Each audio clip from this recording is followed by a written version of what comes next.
আজকের রাতেই কিন্তু শবে কদরের রাত। অনেকেই বলেছেন ২৭ তারিখের রাত শবে কদরের রাত। সেই হিসাবে আমি আপনাদেরকেও বলছি আজকের রাতটা কিন্তু শবে কদরের রাত।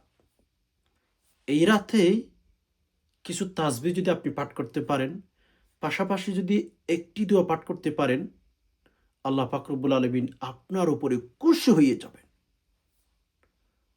আপনার উপর খুশি হয়ে যাবেন। আপনার লাইফ, আপনার জীবন পরিবর্তন করে দিবেন। যে সমস্ত ভাই বোন হতাশায় পড়ে আছেন, জানেন না শবে কদর রাতে কোন কোন তাসবিহ পাঠ করবেন, কোন দোয়া পাঠ করবেন, আমি কিছু তাসবিহর কথা বলবো আর একটা দোয়া শিখিয়ে দেব। জান্নাত ওয়াজিব হয়ে যাবে, জান্নাতের ভেতরে ঢুকে যেতে পারবেন যদি দোয়াটি পাঠ করতে পারেন। আমি সেই দোয়াটি স্ক্রিন উচ্চারণ দিয়ে দেব। আর আপনারা যেন সহজে শিখতে পারেন সেজন্য একেবারে শব্দে শব্দ উচ্চারণ করব। স্ক্রিন উচ্চারণ দিয়ে আমি শব্দ শব্দ আপনাদেরকে বলে দেব। একটু সবর করতে হবে। একটু সবর করে ভিডিওটি শুরু থেকে শেষ অবধি মনোযোগ সহকারে দেখতেই থাকুন। আর হ্যাঁ, এখনো পর্যন্ত যে সমস্ত ভাই বোন লাইক করেন না, অবশ্যই একটি লাইক করে ফেলুন। চ্যানেলটি সাবস্ক্রাইব করে অন নোটিফিকেশন অন করে ফেলুন। আমি যখনই ভিডিও আপলোড করব সবার আগে যেন আপনার কাছে নোটিফিকেশন চলে যায়। দেখুন শবে কদর, এটা আল্লাহর তরফ থেকে কত বড় নিয়ামত, এটা বলে কোনো দিন বোঝানো যাবে না। যে রাতের সম্পর্কে কোরআনুল কারিমের ভেতরে দুই জায়গায় উল্লেখ করা হয়েছে, শাহরুম মুবারাকা, এই যে রমজান মাস অনেক গুরুত্বপূর্ণ মাস। এই মাসের মধ্যে আরও রয়েছে শবে কদরের রাত। এই মাসের মধ্যে আরও রয়েছে শবে কদরের রাত, লাইলাতুম মুবারাকা বলা হয়েছে, বরকতপূর্ণ রজনী। মুবারকমাই বরকতপূর্ণ রজনী। সূরা কদরের মধ্যে তো আপনারা সবাই জানেন, লাইলাতুল কদরি খায়রুম মিন আলফি শাহর। এই রাতকে কেন্দ্র করে রব্বুল আলামিন দুই আয়াত, মানে কোরআনুল কারিমের ভেতরে দুই জায়গার মধ্যে উল্লেখ করেছেন। এটা গুরুত্বপূর্ণ রচনী। চিন্তা করেন, একটু যদি ভাবেন যে এই রাতের সম্পর্কে যদি কোরআনুল কারিমের ভেতরে দুই জায়গায় রব্বুল আলামিন উল্লেখ করতে পারেন বা উল্লেখ করেছেন, আপনি যদি একটু চিন্তা করেন বুঝতে পারবেন যে এই রাতটি কত গুরুত্বপূর্ণ একটি রাত। এই রাতটি অত্যন্ত গুরুত্বপূর্ণ একটি রাত। এজন্য এই রাতকে আমাদের গুরুত্ব দিতে হবে, প্রায়োরিটি দিতে হবে। আল্লাহ পাক রব্বুল আলামিন যদি আপনাকে আমাকে জিজ্ঞেস করেন যে বান্দা, শবে কদর তো দিয়েছিলাম তোরে, এক রাত যদি ইবাদত বন্দেগী করতে পারিস তুই, তোর পুরো লাইফের জীবনের সকল গুনাহ আমি মাফ করে দিতাম, তোর উপর আমি আল্লাহ তো রাজি হয়ে যেতাম। একথা আপনাকে আমাকে জিজ্ঞেস করবেন। সেই দিন যেন আমরা সঠিক একটা অ্যান্সার, সঠিক একটা যেন উত্তর রব্বুল আলামিনের কাছে দিতে পারি, এর জন্য আমাদের মেয়ের দুস্থ আমল করতে হবে, জীবনটাকে সাজাইতে হবে। জীবন যদি সাজাইতে না পারে আমল দিয়ে, কসম খুদা আপনি ঠকবেন। এজন্য আসুন শবে কদরের রাতকে আমরা গুরুত্ব দেওয়ার চেষ্টা করি। কি কি আমল করবেন, কোন কোন তাসবিহ পাঠ করবেন, সেগুলোকে নিয়ে ইনশাল্লাহ আজকে আলোচনা করব। সম্মানিত দিনী ভাই বোন, শবে কদরের রাত এটা নির্দিষ্ট কোনো রাতের নাম না। তবে বেশিরভাগ উলামায়ে কেরামগণ বলেছেন ২৭ তারিখের রজনী এটা হচ্ছে শবে কদরের রাত। এটা হচ্ছে শবে কদরের রাত। উইত্রুন বলেছেন নবী আলাইহিস সালাতু ওয়াসালাম, বেজোড় রাতগুলোতেই আমরা আমাদেরকে নবী আলাইহিস সালাম বলেছেন যে আমরা যেন শবে কদর তালাশ করি। বেজোড় রাতগুলোতে শবে কদরের কথা বলেছেন নবী আলাইহিস সালাতু ওয়াসালাম। তো সেজন্য আমাদেরও উচিত বেজোড় রাতগুলোতে শবে কদর তালাশ করা। কথা হচ্ছে শবে কদর বেজোড় রাতের ভেতরে কিন্তু ২৭ তারিখের কথা বেশিরভাগ পাওয়া যায়, নির্দিষ্ট না। এজন্য মাগরিবের পর থেকে আল্লাহ পাক রব্বুল আলামিন যেহেতু প্রথম আসমানে এসে যান, আমাদের উচিত মাগরিবের সময় মসজিদে প্রবেশ করব। মাগরিবের সময় মসজিদে প্রবেশ করব। একেবারেই সাহারি খাওয়ার আগে আমরা মসজিদ থেকে বের হওয়ার চেষ্টা করব। কেননা এই যে ২৭ তারিখের রাতে যদি শবে কদর চলে যায়, আমরা যদি হেলাই দুলাই অবহেলার মধ্যে সময়টা কাটাই ফেলি, আমাদের মতো হতভাগা আর কেউ হতে পারে না। এজন্য প্রত্যেক নারী পুরুষকে বলবো, আজকের এই রাতে মাগরিবের সময় মসজিদে ঢুকবেন, মাগরিবের সময় মসজিদে ফরজ নামাজ আদায় করার জন্য মসজিদে ঢুকবেন। আর মসজিদ থেকে আপনি বের হবেন না, একেবারে সাহারির টাইমে আপনি বের হবেন। বাড়িতে গিয়ে সাহারি খেয়ে আবার মসজিদে চলে আসবেন, ফজর নামাজ আদায় করবেন। ফজর নামাজ আদায় করার পরে আপনি একটু চাইলে ঘুমাইতে পারেন। আপনি যদি বলেন হুজুর আমি কেন ঘুমাবো না, আপনি যদি বলেন আমি কেন মাগরিবের পরে ঢুকে যাব, সাহারির সময় আমি মসজিদ থেকে বের হব, এই কথাটা যদি আপনি আমাকে প্রশ্ন করেন, আমি তখন আপনাকে বলবো এজন্য আপনি মাগরিবের পর থেকে মসজিদ থেকে বের হবেন না। আমার রব প্রথম আসমানে এসে গেছে, আমার বান্দা কে কে আছিস তোমরা আমার কাছে দোয়া করো, আমি আল্লাহ তোমাদেরকে দেওয়ার জন্য প্রথম আসমানে এসেছি। হাত্তা মাতলাইল ফজর, ফজর পর্যন্ত তোমাদেরকে আমি দিতেই থাকব। ফজর পর্যন্ত আল্লাহ বলেছেন আমি তোমাদেরকে দিতেই থাকব। এজন্য আমিও আপনাদেরকে বলছি, যেহেতু আল্লাহ তাআলা প্রথম আসমানে এসে গেছেন, যেহেতু আল্লাহ সুবহানাহু ওয়া তাআলা প্রথম আসমানে এসে গেছেন, আপনি যদি মাগরিবের সময় মসজিদে ঢুকেন আবার বের হয়ে যান, অথবা মা বোনরা যায় নামাজের মসল্লার মধ্যে বৈশা উঠে যান, তখন আল্লাহ তাআলা কেমন জানি বলবেন না যে বান্দা তোদেরকে দেওয়ার জন্য আমি মাগরিবের পর থেকেই প্রথম আসমানে এসে গেছি, আর তোমরা কই গেলা, আমি কাকে দেব, আমি কি জন্য এসেছি, ঠিক না? তো যাই হোক, সম্মানিত দিনী ভাই বোন, অনেক ভাই বোন আছেন যে শবে কদর রাতে কোন কোন ইবাদত বন্দেগী করবেন আপনারা জানেন না।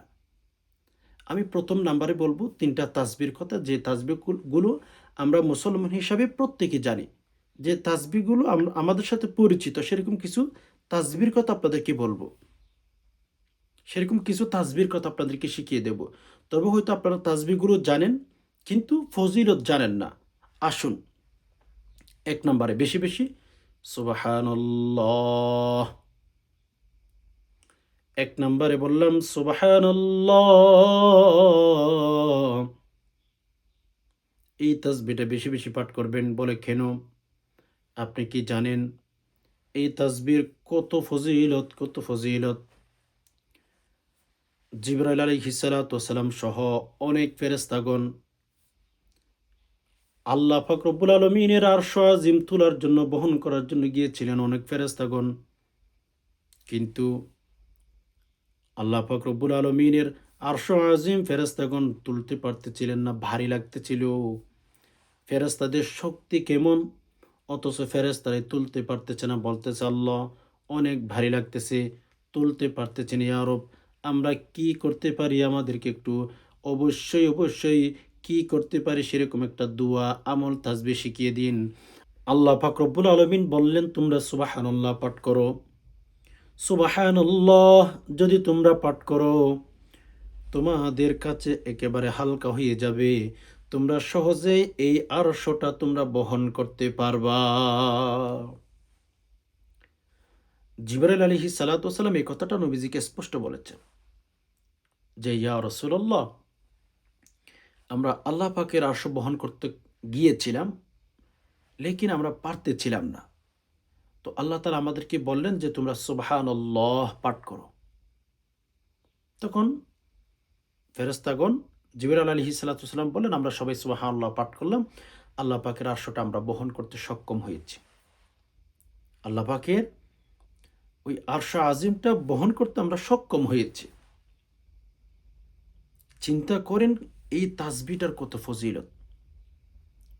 এজন্য যে সমস্ত বালা মুসিবতের মধ্যে আছেন, বহন করতে পারতেছেন না, আপনার জীবনটা তিলে তিলে ধ্বংস হয়ে যাচ্ছে, আপনার লাইফটা একেবারে নষ্ট হয়ে যাচ্ছে, এরকম অনেকে আছেন না? তাহলে আর চিন্তা কিসের? যদি ফেরেশতারা যদি সুবহানাল্লাহ পাঠ করার কারণে আল্লাহ পাক রব্বুল আলামিনের এত বড়, এত ভারী ওজনের আরশটা যদি হালকা হয়ে যেতে পারে, হ্যাঁ? এবার আপনি যদি এই যে সুবহানাল্লাহ পাঠ করেন, আপনি যদি বলা মুসিবতের মধ্যে থাকেন, এত কষ্টের মধ্যে আছেন যে বহন করতে পারতেছেন না, লেকিন আপনি সুবহানাল্লাহ পাঠ করছেন, মাথায় রাখবেন সুবহানাল্লাহ পাঠ করার কারণে আল্লাহ সুবহানাহু ওয়া তাআলা আপনার সকল প্রকার বলা মুসিবত দুঃখ টেনশন দূর করে দিবেন। সুবহানাল্লাহ। এজন্য মাগরিবের প্রত্যেকে বিভিন্ন আমল তো করবেন, পাশাপাশি বেশি বেশি সুবহানাল্লাহ, সুবহানাল্লাহ, সুবহানাল্লাহ শুদ্ধ করে সুবহানাল্লাহ, সুবহানাল্লাহ এই তাসবিহটা পাঠ করবেন। এটার অর্থ কেমন? কেমন জানি আপনি আল্লাহ তাআলার পবিত্রতা বর্ণনা দিতেছেন। কোন বান্দা যখন আল্লাহ পাক রব্বুল আলামিনের পবিত্রতা বর্ণনা করে, কোন বান্দা যখন আল্লাহ পাক রব্বুল আলামিনের পবিত্রতা বর্ণনা করে, আপনি যদি বর্ণনা করেন, আমি যদি বর্ণনা করি, তো ফেরেশতাদেরকে আল্লাহ তাআলা বলেন যে, ইয়া ফেরেশতা, হে ফেরেশতা, আমার অমুক বান্দা কি আমার পবিত্রতা বর্ণনা দিতেছে? আল্লাহ জানেন, তবে ফেরেশতাদের কাছ থেকে জিজ্ঞেস করেন যে, ফেরেশতারা, আমার বান্দা কি আমার পবিত্রতা বর্ণনা দিতেছে? বলে, হ্যাঁ আল্লাহ আপনার পবিত্রতা বর্ণনা দিতেছে তো। তখন আল্লাহ পাক রব্বুল আলামিন ফেরেশতাদেরকে সামনে রাইখে বলেন, হে ফেরেশতারা তোমরা শোনো, আমার বান্দা যেহেতু আমার পবিত্রতার বর্ণনা দিতেছে, আমি আল্লাহ তাকে পবিত্র করে দিলাম। তার মাথার চুল থেকে পা পর্যন্ত যত গুনাহ আছে আমি আল্লাহ ধুয়ে মুছে সাফ করে দিলাম। সুবহানাল্লাহ। এজন্য মাগরিবের প্রত্যেকে সময় বের করেন। আপনি বসে বসে হোক, হেঁটে হেঁটে হোক, শুয়ে শুয়ে হোক, আপনি চাইলে যে কোনো টাইমে অজু সহ পড়তে পারেন, অজু ছাড়া পড়তে পারেন, কোনো সমস্যা নাই। সুবহানাল্লাহ, সুবহানাল্লাহ, সুবহানাল্লাহ পাঠ করবেন। এটি পাঠ করলে জান্নাতের রাস্তা সহজ হয়। আল্লাহ আপনাকে পবিত্র করে দিবেন, অর্থ এমনই যে আপনার জীবনের যৌবনের সকল গুনাহ আল্লাহ তাআলা মাফ করে দিবেন। অর্থাৎ বলা মুসিবতের মধ্যে থাকলে বলা মুসিবত দূর করে দিবেন, হালকা করে দিবেন আপনার জীবনটা। ওই যে আরশ আজিম বহন করতে পারতেছে না। এই তাসবিহগুলো আপনারা জানেন। আমি এই কথাগুলো কেন বলছি? আপনাদের ভেতরে যেন আমলের তাকাজা, আমলের চাহিদা একটু বেড়ে যায়, এজন্য আপনাদেরকে বলছি। বুঝতে পেরেছেন? এজন্য বেশি বেশি সুবহানাল্লাহ, সুবহানাল্লাহ। যে সমস্ত মা বোনেরা পিরিয়ড অবস্থায় আছেন, মাসিক অবস্থায় আছেন, শরীর খারাপ, শরীর পাক পবিত্র না, আপনারা যদি এই তাসবিহগুলো বেশি বেশি পাঠ করেন, আপনাদের কিন্তু কোনো গুনাহ হবে না। অনেক মা বোন মনে করে থাকেন, আমি যেহেতু পিরিয়ড অবস্থায় আছি, আমি যেহেতু মাসিক অবস্থায় আছি, হয়তো আমি সুবহানাল্লাহ তাসবিহ পাঠ করতে পারবো না। হ্যাঁ, আমি বলি শুনেন, আপনিও চাইলে পাঠ করতে পারেন, কোনো অসুবিধা নাই। পাঠ করবেন, হ্যাঁ ইনশাআল্লাহ। মা বোনেরা যদি শরীর খারাপ হয়, অর্থাৎ শরীর যদি পাক না থাকে, আপনারাও পাঠ করবেন, কোনো সমস্যা নেই। উজু করে কেবলামুখী হয়ে বসে বসে তাসবিহগুলো পাঠ করবেন। দ্বিতীয় নম্বরে এই তাসবিহগুলো আপনারা জানেন, তবে আমি কিছু ফজিলতের কথা বলছি। কেন? এই তাসবিহগুলোর যেন গুরুত্ব আপনাদের ভেতর ঢুকে যায়। তো কিভাবে আরেকটা তাসবিহ কোনটা পাঠ করবেন? আলহামদুলিল্লাহ, এই তাসবিহটাও পাঠ করবেন। মানে এটার অর্থ কেমন দাঁড়ায়? আলহামদুলিল্লাহ এটার অর্থ এমনই যে আমি আল্লাহ পাক রব্বুল আলামিনের প্রশংসা করলাম। আলহামদুলিল্লাহ মোটামুটি অর্থ সেটি। আচ্ছা ওকে ফাইন। এখন এই তাসবিহটার কত ফজিলত বা এটা কোথায় থেকে আবিষ্কার, এগুলো আপনারা যদি একটু অ্যানালাইসিস করেন আপনারাও পেয়ে যাবেন। তবে আমি একটু আপনাদেরকে বলি। আদম আলাইহিস সালাতু ওয়াস সালামকে যখন আল্লাহ পাক রব্বুল আলামিন তৈরি করলেন, তো ভেতর থেকে যে একটা মেডিসিনের একটা তৈরি করার পরে সেটা পরিষ্কার করার জন্য আমরা বিভিন্ন জিনিস তৈরি করার পরে সেটাকে ভেতর থেকে পরিষ্কার করে ফেলি, রাইট? তো আদম আলাইহিস সালাতু ওয়াস সালামকে আল্লাহ পাক রব্বুল আলামিন তৈরি করার পর একটা হাসি দিয়েছেন। আলহামদুলিল্লাহ, মানে ভেতর থেকে ময়লা বের হয়ে গেছে, তো এইজন্য আদম আলাইহিস সালাতু ওয়াস সালাম বললেন যে আলহামদুলিল্লাহ। আল্লাহ পাক রব্বুল আলমিনের কাছে যখন এই খবরটা চলে গেলেন, আল্লাহ পাক রব্বুল আলমিন যখন শুনলেন যে আমার আদম আলহামদুলিল্লাহ পাঠ করছে, হাসি দেওয়ার কারণে আল্লাহ পাক আসমান থেকে চিৎকার দিয়ে বললেন, ইয়ারহামুকাল্লাহ। সুবহানাল্লাহ। এই তাসবিহগুলোর ফজিলত যখন আপনি কোনো কিতাব পড়বেন, শুনবেন, আপনি অবাক হয়ে যাবেন। এজন্য আমরা যখন হাসি দেব, হাসি দিলে আমাদের শরীরটা একটু পরিষ্কার হয়, ভেতরের জীবাণুগুলো বের হয়ে যায় হাসি আসলে। এজন্য আপনারা নিয়ম অনুযায়ী মেনটেন করে, হ্যাঁ, বেশি আওয়াজে না, যেন আপনার কাছে কোনো বান্দা থাকলে, কোনো ভাই বোন থাকলে তারা যেন শুনতে পারে। এজন্য আপনারা কি বলবেন যে আলহামদুলিল্লাহ, বড় আওয়াজে না, মোটামুটি আপনার কাছে যারা আছে তারা যেন শুনে, ওইভাবে আলহামদুলিল্লাহ বলবেন। ওকে, এটার কারণে আপনি আল্লাহ তাআলার শুকরিয়া আদায় করতেছেন যে ইয়া রব, আমি হাসি দিয়েছি, আমার ভেতর থেকে জীবাণু বের হয়ে গেছে, আলহামদুলিল্লাহ, এটা বলবেন। এটা বলার কারণে আপনার উপর আল্লাহ তাআলা খুশি হয়ে যাবেন। ওকে, এজন্য বেশি বেশি আলহামদুলিল্লাহ পাঠ করেন। যেই কালিমাটা শুনে, যেই তাসবিহটা পাঠ করে আল্লাহ পাক রব্বুল আলামিন আদম আলাইহিস সালাতু সালামের উত্তরে বলেছিলেন ইয়ারহামুকাল্লাহ, মানে আল্লাহ পাক রব্বুল আলামিন আদম আলাইহিস সালাতু সালামের জন্য, আদম আলাইহিস সালাতু সালামের উপর যেন রহম হয়, এজন্য আল্লাহ বলেছিলেন ইয়ারহামুকাল্লাহ, আদম তোমার উপরে রহমত বর্ষিত হোক। এজন্য এটি বেশি বেশি পাঠ করবেন। ভিডিওটা অনেক লং হয়ে যাচ্ছে। সো তাসবিহগুলো আপনারা জানেন। তো মাগরিবের পর থেকে একটা তাসবিহ নিয়ে অথবা হাতের এই যে করা আছেন, এগুলো দিয়ে গনে গনে সুবহানাল্লাহ, আলহামদুলিল্লাহ, সুবহানাল্লাহ এভাবে পড়তে পারেন, অথবা সুবহানাল্লাহ, সুবহানাল্লাহ, সুবহানাল্লাহ এভাবে বলতে পারেন। এভাবে তাসবিহগুলো পাঠ করবেন। পাশাপাশি আল্লাহু আকবার, আল্লাহু আকবার, আল্লাহু আকবার, আল্লাহু আকবার, এইটুকু পাঠ করবেন। আপনি যদি বলেন আল্লাহ সবচেয়ে বড়, আল্লাহ সবচেয়ে বড়, আল্লাহ সবচেয়ে বড়, হে বান্দা একটু চিন্তা করুন, আপনি যদি আল্লাহ সবচেয়ে বড় এটা স্বীকার করেন, আল্লাহ পাক রব্বুল আলামিন আপনাকে কিন্তু বড় বানিয়ে দিবেন। এজন্য এই তাসবিহটাও পাঠ করবেন বেশি বেশি। তাহলে বুঝতেই পেরেছেন যে শবে কদরের রাতে মাগরিবের পর থেকে একেবারে ফজর পর্যন্ত কোন কোন তাসবিহর কথা আপনাদেরকে পাঠ করার কথা বললাম। এই তাসবিহগুলো, আচ্ছা বলুন তো, পৃথিবীর কোন নারী পুরুষ জানে না? পৃথিবীর কোনো ইমানদার জানে না, এই কথা কেউ বলতে পারবে না, সবাই আমরা জানি। ওকে, এজন্য বসে বসে কেবলামুখী হয়ে বসে আপনার যে সমস্ত মা বোন মাসিক অবস্থায় আছেন আপনারা পাঠ করতে পারেন, কোনো সমস্যা নাই। এবার আসুন, আমি যে দোয়াটির কথা বেশি বেশি পাঠ করার কথা আপনাদেরকে বলবো, সেটা হচ্ছে আল্লাহুম্মা ইন্নাকা আফুব্বু তুহিব্বুল আফওয়া ফাআফু আন্নি। আল্লাহুম্মা ইন্নাকা আফুব্বু তুহিব্বুল আফওয়া ফাআফু আন্নি। শুদ্ধ করে আল্লাহুম্মা ইন্নাকা আফুব্বু তুহিব্বুল আফওয়া ফাআফু আন্নি। আল্লাহুম্মা ইন্নাকা আফুব্বু তুহিব্বুল আফওয়া ফাআফু আন্নি। আল্লাহুম্মা ইন্নাকা আফুব্বুন, আল্লাহ আপনি নিশ্চয়ই ক্ষমা করেন, আল্লাহ আপনি নিশ্চয়ই,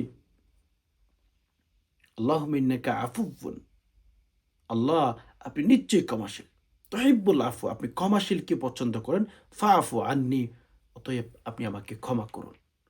শবে কদর রাতে এই দোয়াটি পাঠ করলে কসম খোদা আল্লাহ মাফ না করে পারবেন না। আল্লাহ আপনাকে মাফ করতে বাধ্য হবেন যদি দোয়াটি পাঠ করতে পারেন। পাশাপাশি আমি আপনাদেরকে আরেকটা দোয়ার কথা বলতে পারি, সেটা হচ্ছে রদিতু বিল্লাহি রব্বান ওয়া বিল ইসলামি দীনান ওয়া বিমুহাম্মাদিন সাল্লাল্লাহু আলাইহি ওয়াসাল্লাম নাবিয়্যান ওয়া রাসূলা। রদিতু বিল্লাহি রব্বান ওয়া বিল ইসলামি দীনান ওয়া বিমুহাম্মাদিন সাল্লাল্লাহু আলাইহি ওয়াসাল্লাম নাবিয়্যান ওয়া রাসূলা। এই দুটি পাঠ করলে আল্লাহ তাআলাকে বলতেছেন রদিতু বিল্লাহি রব্বা, ইয়া আল্লাহ আমি আপনাকে রব হিসাবে পেয়ে আমি কিন্তু আপনার উপর রাজি হয়ে গেলাম। ওয়াবিল ইসলামি দীনা, আল্লাহ আমি ইসলাম ধর্মকে ধর্ম হিসাবে পেয়ে আমি রাজি হয়ে গেলাম।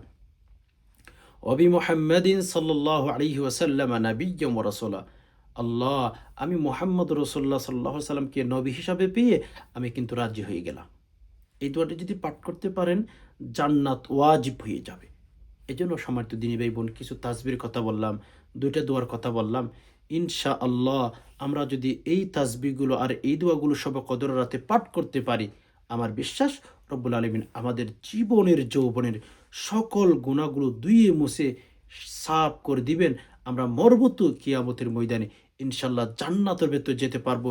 আল্লাহ পাক রব্বুল আলামিন আমাদেরকে অবশ্যই কবরের ভেতর শান্তিতে যেন আমরা থাকতে পারি, সেরকম ব্যবস্থা ইনশাআল্লাহ করে দিবেন।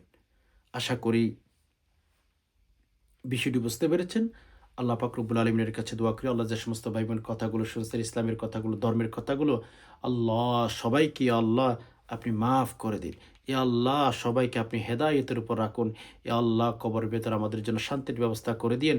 ইয়া আল্লাহ জীবনের যৌবনের ইচ্ছায় অনিচ্ছায় যত গুনাহ করেছে সকল গুনাহ মাফ করে দিন। আমিন। আজকে পর্যন্তই।